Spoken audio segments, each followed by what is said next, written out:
season this year. I think he only had one game that he was injured, right? So usually Mark is injured probably 3 or 4 games out of the season. And we see what we can do if we run the football. Now, the Saints are now, 43-4 when they run the ball over 30 times in a game under Sean Payton. But conversely, I think they are only 12-30 something if they have Drew Brees to drop back and throw the ball more than 40 times. That's what we need to be paying attention to. Why would you continue on that type of trend or want to continue on that type of trend if, especially since Sean Payton is a stats driven type of coach, right? That is a stat that we cannot forget and we cannot overlook, that we need to be running the ball more. You have a quarterback that this month is going to turn 38. So if he's going to be that age, of course he's not going to be able, at the end of a season, be able to continue to throw dead on balls all the time. If you saw in that Atlanta game, you saw in the Lions game, some of the footballs toward the end of the season were not getting to the target, especially the deep balls. Okay, you had Cooks waiting for the ball, looking back for the ball instead of the ball being in front of him like they were early on in the season. That's a sign of a tired arm. I don't care what you say. Okay, I mean, I'm an older dude now. I'm 50 years old, and I can tell you, I don't do what I used to do at 40.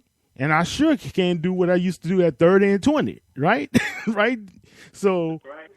I mean, we just got to call it for what it is.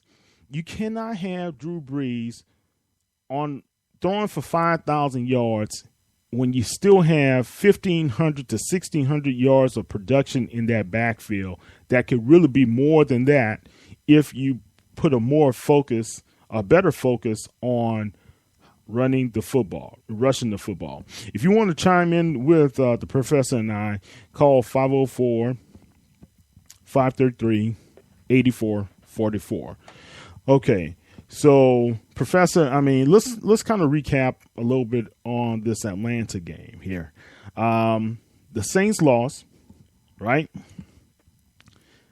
They went into the Georgia Dome. I didn't think they were going to win anyway, to be honest with you, because I think Atlanta had more offensive power than the Saints. Defense was able to hold up. Now, that proved to be true the first 2 quarters, where Atlanta scored 35 points to the Saints 13 points, right? But what that defense has always done, you've got to give Dennis Allen his credit this season. He's done in my opinion, I think Dennis Allen exceeded what I thought he would be able to do, especially with all of the injuries on our defensive core, man. They shut that group down to only 3 points the rest of the game. And the Saints were able to come back and make a comeback to be able to pull it within 6 points, 32-38.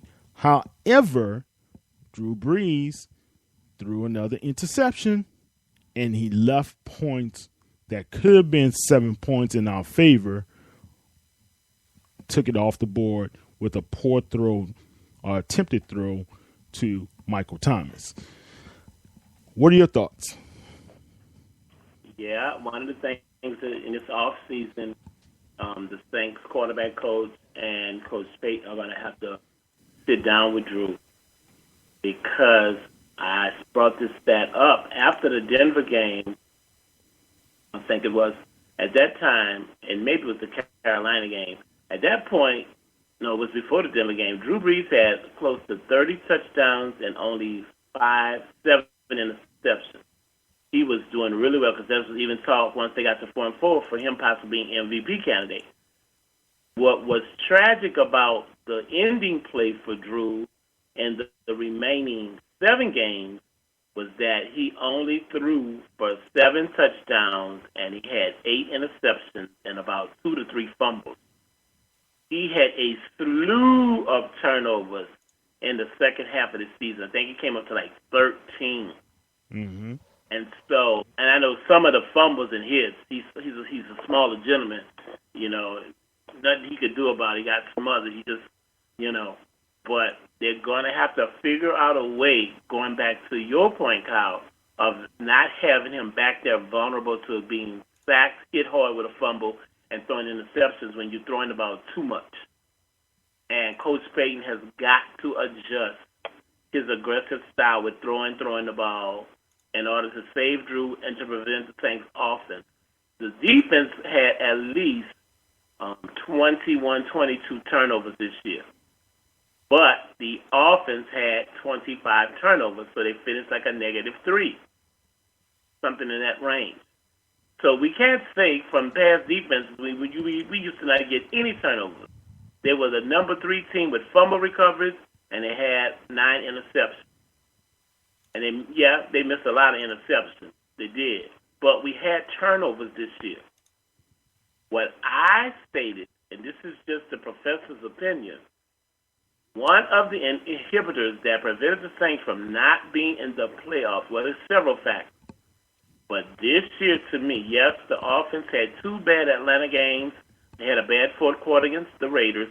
They had a bad second half against in the Superdome against the Carolina Panthers.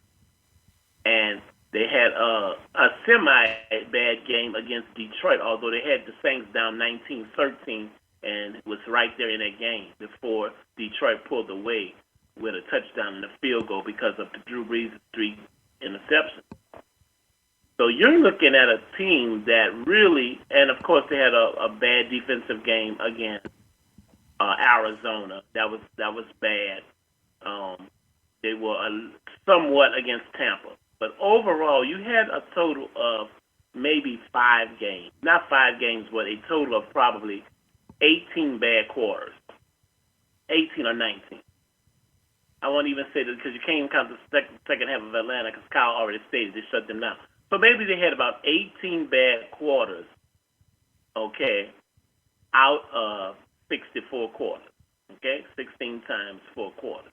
So 18 out of 64 quarters, which is a little under 1/4 of the season, under 1/4. So less than 25% of the time the defense played bad. The question everyone needs to be asking, and I'm sorry, I've got to say this, WWL, Bobby D, all of you guys who are so busy, and even the fans that are consistently blaming everything on the defense, you have to ask, where was the offense when they lost to the Giants? Where was the offense when they lost to Tampa Bay and Detroit and Carolina and Denver? And Kansas City. Mm-hmm. Lost those 6 games. The Saints lost 7 of their 9 games by a touchdown or less. Why? Yep, the defense might not have been perfect. Yep, the special teams bumbled up 2 of them. But overall, the strength of the team was not there in those 6 games. If you go back and look at those games, Detroit, Tampa Bay, Carolina, Denver, you even saw it in this Atlanta game. The Giants game, the offense did not show up in the first half of these games. And they wait to show up in the second half. And you cannot play football by playing, sporadically. I might show up in the first quarter, then I'm going to show up in the fourth quarter. That is not a Sean Payton offense and a Drew Brees-led team. And as a result of the inconsistency at all 4 levels, but really, to me, from my perspective, the offense let this team down. You only had to beat Tampa Bay and Detroit, and you would be playing this weekend in Seattle. Mm-hmm. Or just beat Tampa Bay and Carolina and Detroit. Or they had a chance to beat Denver. Yeah, but the games they needed was the NFC. If they had beaten Detroit and Tampa Bay, they would have been they would have been the number 6 seed. Actually, if you had won your games against the Raiders, the Giants, Detroit, Tampa Bay, Carolina, or Denver, or even the first Atlanta game. You had 2 turnovers where you gave them 2 cheap touchdowns. That's why, Atlanta played great on offense, but so did the Saints. The score in that game would have been 32-31. You threw a touchdown in the end zone this game. Kobe Fleener bobbles a ball. You left off right there. You're down at the another drive. You left inside the 22-yard line. You left off 15 points right there. You're looking at a score of 49-38. Saints win. Atlanta didn't stop them. It was the Saints. And so until Coach Payton and Drew Brees and Pete Carmichael get together in offseason and sit down with the wide receivers, the tight ends, Mark Ingram got over his little fumbling spell that he had, and get with them and say, look, as a unit, we got to stop turning over the ball. Because the Saints, I stated this before, the Saints have lost now 32 games since 2010. And if I count 09, it would be 33. They've lost 33 games by a touchdown or less in the last 7 years. And that's why they don't have multiple rings. Actually, it's more than that. It's 34 if you count the San Francisco game. Yeah. They do not have the gut check anymore to win close games. Something was lost in San Francisco and in Seattle. When they lost that playoff game to Seattle, when Seattle was 7-9, and then they lost that playoff game against San Francisco, something was lost where this team no longer have the guts enough to finish out these games and win these close games because they're not good at close games. They'll win a few here. The Giants were a horrible team last year. Okay, Carolina was a horrible team this year.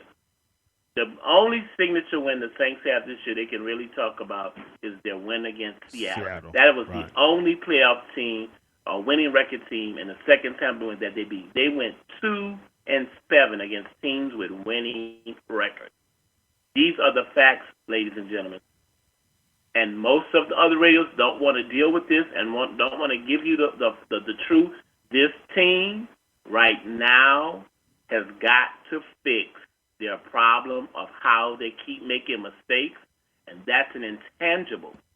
You can't even blame all of this on Coach Payton because he's not out there on the field. But because he's the coach, that means whatever his unit coaches are teaching, it's not working. Penalties at the wrong time. Kobe Fleener dropping so many passes this year. So many key receptions he's dropped. But you went out and signed this man for $38 million. You went out and got this man because you felt Jimmy Graham out there. I promise you, Jimmy Graham and Darren Sproles on the team, nothing against Max Unger, because you had a great center, Brian De La Quinte. You didn't have to get rid of Brian. Brian was a good center. You didn't want to pay him, so he went to Chicago. So you wouldn't have been in no boat going after Max Unger because you would have had, and by now, Brian would have been an all-pro. So I guarantee you, tight end like Jimmy Graham and Darren Sproles sit on the Saints team, the Saints would have been in the playoffs the last 2 years because they lost so many games. Darren Sproles and Jimmy Graham on your team combined with Marcus Cooks, Sneed, they probably wouldn't have drafted Michael Thomas. Maybe they would have. I don't know. They wouldn't have been in the position. Maybe they would have. I don't know. But a team with them, you scoring 40 points a game. The Saints could hang with Atlanta. It was the 3 turnovers and a drop pass by Kobe Fleener. Why you lost the 2 games to Atlanta, and by the same ironic score, the Saints scored 32 points. They never changed. How I tell you this, the Saints never changed patterns. 32 in the first game. What did this go in the second game? 32. And what happened? Same thing. Yeah. Deion Jones gets his pick 6. LSU product.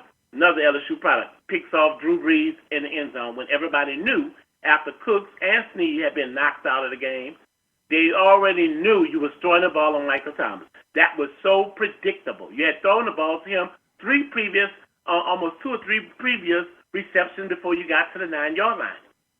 That is poor play calling, Pete Carmichael. Sean Payton. Remember, he took over the play calling. after you didn't even try to give the